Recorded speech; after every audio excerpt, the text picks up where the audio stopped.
बदला और बदले की भावना एक ऐसा मायाजाल जो बाहर से बेहद ही खूबसूरत दिखता है, लेकिन अंदर सिर्फ और सिर्फ अंधेरा होता है। धीरे धीरे नफरत इंसान की सोच को खा जाती है, उसकी आंखों से सच छीन लेती है और दिल में जहर भर देती है। वो समझ ही नहीं पाता कि वो लड़ रहा है या खुद को खत्म कर रहा है, और जब उसे एहसास होता है तब तक बहुत देर हो चुकी होती है। कुसुम शर्मा अपने बेटे आरव के साथ शहर के एक पुराने लेकिन सजे सवरे घर में रहती थी। आरव कॉलेज जाता था, अपनी पढ़ाई और दोस्तों में व्यस्त रहता था।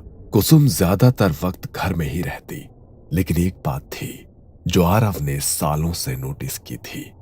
हर रात लगभग एक ही वक्त पर कुसुम चुपचाप घर से निकल जाती थी। न कोई वजह, न कोई जवाब। आरव जानता था कि उसकी मां रात में घर पर नहीं होती, लेकिन उसने कभी सवाल नहीं किया, क्योंकि मां की आंखों में वो अजीब सी चमक देख चुका था, जिसके बारे में सवाल पूछना आसान नहीं होता। एक दोपहर आरव अपनी दोस्त नेहा को घर लेकर आया। मां, ये नेहा है, कॉलेज की दोस्त, नोट्स लेने आई है। कुसुम ने पहली बार नेहा को देखा। साधारण सी लड़की, साफ आंखें, भोली मुस्कान। कुसुम मुस्कुराई। आओ बेटा, बैठो। चाय लोगी या कुछ मीठा? नेहा सोफे पर बैठ गई। कुसुम सामने बैठी और बातों बातों में पूछने लगी। तुम्हारा पूरा नाम क्या बताया तुमने? नेहा सिन्हा आंटी। सिन्हा? अच्छा, तुम्हारे पापा क्या करते हैं? पापा विवेक सिन्हा प्राइवेट कंपनी में है। कुसुम की उंगलियों ने कुर्सी को कसकर पकड़ा। आवाज भी नॉर्मल थी, लेकिन अंदर कुछ हिल चुका था। अच्छा, और मूल रूप से कहाँ के हो तुम लोग? गांव से ही है आंटी, वही चंद्रपुर। वही गांव। कुसुम का भी वही था। अब शक गहरा हो चुका था। और तुम्हारी मम्मी? रिया सिन्हा, वो भी पापा के साथ उसी कंपनी में काम करती हैं। एक पल के लिए कुसुम ने आंखें बंद की, सांस गहरी ली और फिर बिना कुछ कहे उठकर किचन की तरफ चली गई। किचन में जाते ही उसके चेहरे पर एक कातिल मुस्कान आ गई। थोड़ी देर बाद वो प्लेट में मिठाई लेकर लौटी। घर की बनाई मिठाई है बेटा, खा कर देखो। नेहा ने मिठाई खाई और मुस्कुराई। उसे क्या पता था, यह सिर्फ मिठाई नहीं थी। कुछ देर बाद आरव नोट्स लेकर आया और नेहा के पास बैठ गया। आरव बेटा, दोस्त बहुत प्यारी है तुम्हारी। आरव ने शर्मा कर नीचे देखा। तुम दोनों बस दोस्त हो या कुछ है तुम दोनों में? नेहा और आरव दोनों शर्मा गए। नेहा नोट्स लेकर उठी। थैंक यू आंटी, फिर मिलेंगे। नेहा दरवाजे की तरफ बढ़ी ही थी। जरूर आना बेटा, अब तो ये घर तुम्हारा अपना ही है। नेहा मुस्कुरा कर चली गई। आरव, कहीं तुम्हारा और नेहा का कुछ चक्कर तो नहीं? मां, ऐसा कुछ नहीं है, वो बस मेरी एक अच्छी दोस्त है। मुझे तो वो बहुत पसंद आई। ऐसी लड़की बहू बने तो घर भर जाए। आरव बिना कुछ बोले शर्मा कर अपने कमरे में चला गया। उसे नहीं पता था, उसकी मां ने उसी पल एक फैसला कर लिया था। उस दिन के बाद नेहा का आरव के घर आना जाना बढ़ गया। कभी नोट्स के बहाने, कभी प्रोजेक्ट्स के लिए, और कई बार बिना वजह के बस कुसुम से मिलने के लिए। कुसुम हर बार उसे बड़े अपनेपन से मिलती, उसके लिए खुद मिठाइयां बनाती और जाते वक्त जरूर कुछ न कुछ पैक करके देती। अपनी माँ को भी खिलाना बेटा, खास तुम्हारे लिए बनाई है। नेहा हर बार सिर हिलाकर हामी भर देती। वो मिठाई घर ले जाती और रिया को अपने हाथों से खिलाती। धीरे धीरे आरव और नेहा एक दूसरे के और करीब आने लगे। कॉलेज के बाद लंबी बातें, भविष्य के सपने, और कुछ ही महीनों में वो प्यार में पड़ गए। कॉलेज खत्म होते ही कुछ महीनों बाद एक शाम आरव नेहा को लेकर घर आया।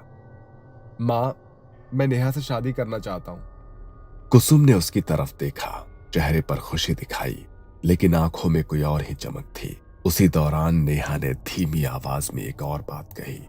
आंटी, मेरी मम्मी की तबीयत ठीक नहीं रहती, खाना पचता नहीं, बहुत कमजोर हो गई है। डॉक्टर भी कुछ साफ नहीं बता पा रहे हैं। ये सुनते ही कुसुम के मन में अजीब सी खुशी दौड़ गई। वो जानती थी कि जो मिठाइयां रिया तक पहुंच रही थी, अब उनका असर दिखने लगा था। इसके बाद सब कुछ धीरे धीरे बदलने लगा। रिया की हालत दिन प्रतिदिन बिगड़ती चली गई। नेहा का ज्यादातर वक्त अब अस्पताल और घर के बीच बीतने लगा। आरव से मिलना कम होने लगा। फोन पर भी बातें छोटी और थकी सी होने लगी। और हर बार जब आरव बेचैन होकर ये बातें कुसुम को बताता, माँ, नेहा की मम्मी बहुत बीमार है। कुसुम के हाव भाव बदल जाते। उसकी आंखों में अजीब संतोष झलकता। एक रात कुसुम फिर घर से निकली। इस बार आरव ने उसके कमरे की तलाशी ली। उसे उसके कमरे में कुछ अजीब चीजें मिली। एक पानी का गिलास जिस पर लिखा था नेहा, एक पैकेट में कुछ बाल, एक रुमाल जिस पर लिखा था रिया। सुबह जब कुसुम घर लौटी, माँ, ये सब क्या है? तुम रोज कहाँ जाती हो? कुसुम कुछ पल चुप रही, फिर हंसने लगी। मैं जब भी तुम्हें नेहा की मम्मी के बारे में बताता हूँ, तुम्हें कोई फर्क ही नहीं पड़ता। तुम्हें नेहा पसंद नहीं है क्या? और ये सब चीजें तुमने कमरे में क्यों रखी है? कुसुम मुस्कुराई। ये सब अचानक नहीं हुआ था। जो कुछ कुसुम कर रही थी, इसकी जड़ें 20 साल पीछे दबी हुई थी। कुसुम शर्मा और विवेक सिन्हा एक ही गांव में पले बढ़े, बचपन से साथ खेले, और कब दोस्ती प्यार में बदल गई उन्हें खुद पता नहीं चला। शाम के वक्त मंदिर के पीछे बैठकर बातें करना, मेलों में साथ घूमना और सपनों में एक ही भविष्य देखना। हम दोनों की शादी यही गांव में होगी। सबसे पहले पंडित जी को बुलाएंगे। और मैं शहर में नौकरी करके तुम्हें अपने साथ ले जाऊंगा। उस वक्त विवेक की बातों में भरोसा था और कुसुम के दिल में पूरा जीवन। कॉलेज खत्म हुआ, विवेक शहर चला गया नौकरी के लिए, और वहीं से सब बदलने लगा। पहले रोज फोन आता था, फिर हफ्तों में, फिर महीनों में। विवेक, सब ठीक है ना? तुम बदल रहे हो। कुसुम, तुम्हें हर चीज में प्रॉब्लम दिखती है। ग्रो अप यार। और कुछ दिन बाद फोन आना बंद हो गया। विवेक और कुसुम की बातें लगभग बंद हो गई। 1 साल बाद विवेक अचानक गांव लौटा। कुसुम का दिल जोर से धड़क उठा। उसे लगा शायद सब ठीक हो जाएगा। उस शाम वो उससे मिलने गई। विवेक, अब तो सबसे बात कर लेते हैं, हमारी शादी के बारे में। विवेक ने नजरें फेर ली। कुसुम, वो बचपना था, अब जिंदगी आगे बढ़ चुकी है। मतलब? मैं रिया से प्यार करता हूँ और वो मेरे ऑफिस में काम करती है, अच्छे घर से है, हम लोग शादी करने वाले हैं। इतना कहकर वो उठ गया, पीछे मुड़कर भी नहीं देखा। और उस दिन के बाद वो फिर कभी कुसुम से नहीं मिला। कुछ साल बाद कुसुम के माता पिता ने उसकी शादी विजय मल्होत्रा से कर दी। विजय अच्छा इंसान था, शहर में कपड़ों की फैक्ट्री थी। कुसुम शहर आ गई, नया घर, नया जीवन। लेकिन अतीत दिल से कभी नहीं गया। जब आरव सिर्फ 2 साल का था, फैक्ट्री में आग लग गई। विजय उस आग से जिंदा नहीं लौट पाया। एक ही पल में कुसुम विधवा हो गई। वो रोई नहीं, वक्त ने उसे रोने का मौका ही नहीं दिया। बचपन से आज तक उसने आरव को अकेले बहुत कष्टों से पाला। और फिर कुछ महीने पहले एक दुकान में कुसुम की नजर अचानक विवेक पर पड़ी। वो अकेला नहीं था, उसके साथ उसकी पत्नी रिया थी। विवेक ने भी कुसुम को देखा। ना कोई शर्म, ना कोई पछतावा, ना कोई पुरानी पहचान का अपनापन। उस पल कुसुम का दिल टूटा नहीं, सुलग उठा। उसे सबसे ज्यादा ये बात चुभी कि विवेक ने एक बार भी नहीं पूछा कि कैसे हो, जिंदगी में क्या हुआ।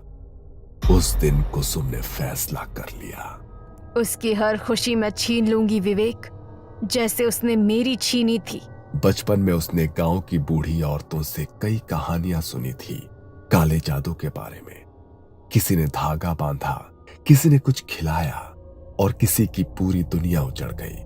तब उसने हंसकर टाल दिया था, लेकिन अब उसे वही रास्ता सही लग रहा था। वो छुप छुप कर काले जादू का प्रशिक्षण लेने लगी। हर रात घर से निकलती और अंधेरे में अपने अंदर के अंधेरे को और गहरा करती। और जब उसे पता चला कि नेहा विवेक की बेटी है, तो उसे लगा भगवान ने खुद उसे बदले का रास्ता दिखा दिया है। मिठाइयाँ, बाल, नाम लिखा गिलास, रुमाल, ये सब इत्तेफाक नहीं था, ये सब मैंने ही किया है। इतना ही नहीं, मैंने ही नेहा को तुमसे प्यार करने पर मजबूर किया है। मेरी दी मिठाई खाकर ही वो तुम्हारे प्यार में पड़ी है। और जब तुमने उससे शादी की जिद पकड़ी, मैंने जानबूझकर रिया को बीमार कर दिया ताकि नेहा अपनी बीमार माँ को छोड़कर तुमसे मिल ही ना पाए। शादी की बातें, भविष्य के सपने, सब कुछ महीनों के लिए टल जाए। मैं चाहती हूँ पहले रिया टूटे, फिर नेहा और आखिर में विवेक। रिया अब बीमार पड़ चुकी है, दवाई अब बेअसर हो रही है और अब पीछे हटने का कोई रास्ता नहीं है। रिया अब ज्यादा दिन के मेहमान नहीं है। आरव रात भर सो नहीं पाया था। अगली सुबह आरव का फोन बजा। आरव, मेरी मम्मी नहीं रही। आरव के हाथ से फोन छूटते छूटते बचा। उसकी आंखों के सामने अंधेरा छा गया। वो दौड़ता हुआ कुसुम के पास गया। माँ, रिया आंटी मर गई। अब तो बस कर दो। अब तो तुम्हारा बदला पूरा हो गया ना। कुसुम की आंखों में एक अजीब सी ठंडक थी। नहीं आरव, अब नेहा की बारी है। यह सुनते ही आरव फूट फूट कर रो पड़ा। माँ, मैं हाथ जोड़ता हूँ, नेहा को बख्श दो। माँ, नेहा को बख्श दो। मैं किसी से कुछ नहीं कहूंगा। रिया आंटी को मारकर तुमने विवेक को तोड़ दिया है। प्लीज अब रुक जाओ। बस अब रुक जाओ माँ। लेकिन कुसुम के चेहरे पर जरा भी पिघलन नहीं थी। नेहा को भूल जा। मैं उससे अच्छी और सुंदर लड़की तेरे प्यार में फंसा सकती हूँ, अपने वश में करके। नहीं माँ, मैं नेहा से प्यार करता हूँ, प्लीज। उसने जोर से दरवाजा बंद किया और आरव को कमरे में कैद कर दिया। कई हफ्तों तक आरव कॉलेज नहीं गया। नेहा को चिंता होने लगी। एक शाम वो खुद आरव को ढूंढती हुई उसके घर पहुंच गई और कुसुम इसी पल का इंतजार कर रही थी। कुसुम ने दरवाजा खोला। आओ बेटा, अंदर आओ, तुम बहुत थकी हुई लग रही हो। नेहा अंदर आई। उसकी आंखें सूजी हुई थी। रिया कैसी थी आखिरी दिनों में? नेहा की आंखों से आंसू बहने लगे। पहले उन्हें उल्टियां होने लगी, फिर कुछ भी खाती तो सब बाहर निकल जाता, कभी कभी खून भी निकलता। कुसुम ध्यान से सुन रही थी। हर शब्द जैसे उसके दिल को ठंडा कर रहा था। पापा ने हर बड़े डॉक्टर को दिखाया, पर किसी की दवा काम नहीं आई। आखिरी दिन मम्मी ने जोर से चीख मारी और बस वो शांत हो गई। उस पल कुसुम के चेहरे पर सुकून उतर आया। कुछ देर बाद, खाना खा लो बेटा, मैं भी तुम्हारी माँ हूँ। नेहा मना नहीं कर पाई। ये वही खाना था जिसमें तंत्र मंत्र से तैयार आखिरी जहर मिलाया गया था। खाना खाते ही नेहा की आंखें भारी हो गई। वो बिना आरव से मिले घर लौट गई। अगली सुबह कुसुम ने आरव का कमरा खोला।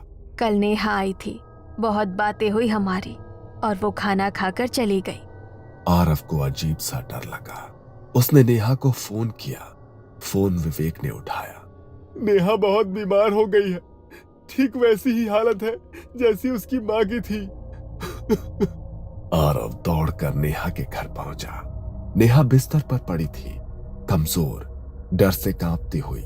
आरव, मैं मरना नहीं चाहती, मेरी मम्मी भी ऐसे ही तड़पी थी, मुझे बचा लो। आरव कुछ नहीं कर पाया। वो घर लौटा और माँ के पैरों में गिर पड़ा। माँ, बस करो, मैं तुमसे भीख मांग रहा हूँ माँ, प्लीज। लेकिन कुसुम नहीं मानी। कुछ ही दिनों में नेहा की भी मौत हो गई। जब ये खबर आई, कुसुम के चेहरे पर एक भयानक मुस्कान थी। लेकिन आरव ये सब सह नहीं पाया। जब कुसुम कमरे में पहुंची, आरव पंखे से लटका था। उस पल उसके हाथ कांप गए। विवेक की जिंदगी तो उसने बर्बाद कर दी थी, लेकिन अब उसकी अपनी दुनिया भी खत्म हो चुकी थी। उसे उस बाबा की याद आई। काला जादू बर्बादी की राह है, ये किसी को नहीं बख्शता। और आज कुसुम के पास कुछ भी नहीं था। अगले कुछ दिनों में उसका दिमागी संतुलन पूरी तरह से टूट गया। वो कभी रसोई में बैठकर मिठाइयां बनाती रहती और कहती, रिया, खा लो। नेहा, ये आखिरी है।